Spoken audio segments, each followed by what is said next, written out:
travaux pratiques, nous allons montrer comment au Sénégal cela se fait et puis ça va leur permettre d'améliorer les techniques qu'ils affectionnent dans cette zone. On est en train de faire des guirlandes et de 3 mètres sur 1 mètre. C'est-à-dire chaque 3 mètres, tu peux faire au moins 25 cordes de 1 mètre. Donc avec des guirlandes de 3 mètres, tu arrives à faire 50 mètres de guirlandes. Donc ça te permet de savoir le nombre de mètres de guirlandes que tu as. Et dans chaque 3 mètres de guirlande, il y a au moins 600 coquillages qui peuvent capter des naissains. Donc avec 600 coquillages qui peuvent capter des naissains, ça te permettra au moins minimum d'avoir 1200 coquillages, 1200 naissains minimum parce que chaque coquillage peut capter au minimum de naissains. Donc à la fin, tu peux avoir entre 1200 à 1500 naissains à mettre dans un pochon pour une seule guirlande. On ne vient pas pour dire qu'on travaille sur les huîtres. Et nous-mêmes, on n'est pas propres.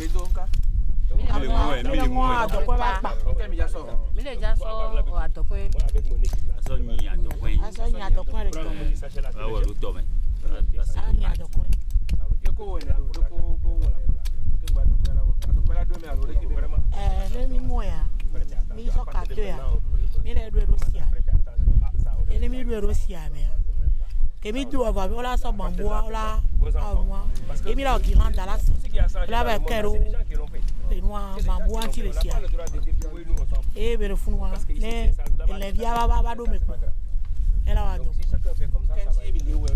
va do gangba ina nyu amo va le di quoi bon le to donc amo so kaka jure mo va fio nya le mila we ya donc ya mate buwa ine amo soa no va nya donc ya milate On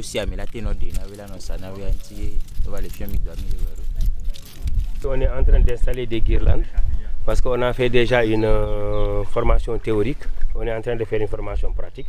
On a coupé les bâtons hier et attaché les huîtres sur les guirlandes. Maintenant, on est en train d'installer les guirlandes.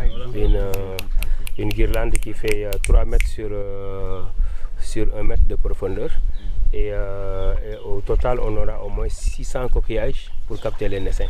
C'est-à-dire 50 mètres de guirlande sur 600 coquillages qui vont être installés aujourd'hui pour capter les naissains par rapport à ça. Mais l'important, c'est que ces gens seront formés et que dans cet espace, il n'y a pas à avoir même 5000 guirlandes qu'ils peuvent installer ici. Parce que ce n'est pas d'installer une seule guirlande pour avoir des naissains et faire des captages et faire des grossissements.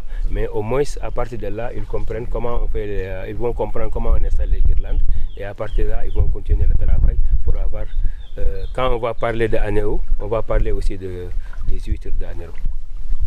Merci. Alors.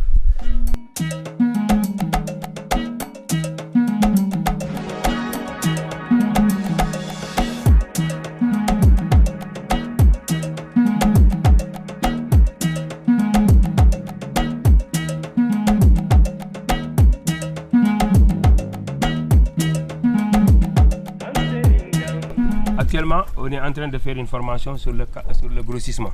Il y a déjà le captage avec les guirlandes et au bout de 3-4 mois, tu auras beaucoup de naissains qui sont sur les guirlandes et tu vas enlever les naissains qui sont sur les guirlandes, tu les mets sur les pochons.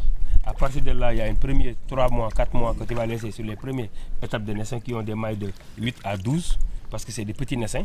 Et au bout de 4 mois, aussi tu reviens, tu les reprends encore, tu les mets sur des mailles de 36, 42 pour qu'ils puissent grandir sur ces mailles. Tu peux le faire 2 ou 3 fois, ça dépend de toi. Mais par contre, ça c'est captage, mais ça c'est grossissement.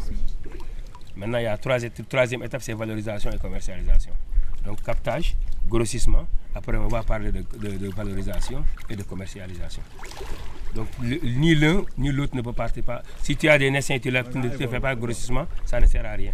Si tu fais des grossissements et que tu n'as pas de marché, ça ne sert à rien. Si tu ne le valorises pas pour avoir de l'argent, ça ne sert à rien. Donc les 4 là, c'est le maillon, c'est une chaîne. Personne ne peut partir sans l'autre. C'est un système que vraiment nous devons tous adopter pour avoir le meilleur demain. Jusqu'à aujourd'hui, vraiment, c'est une activité phare.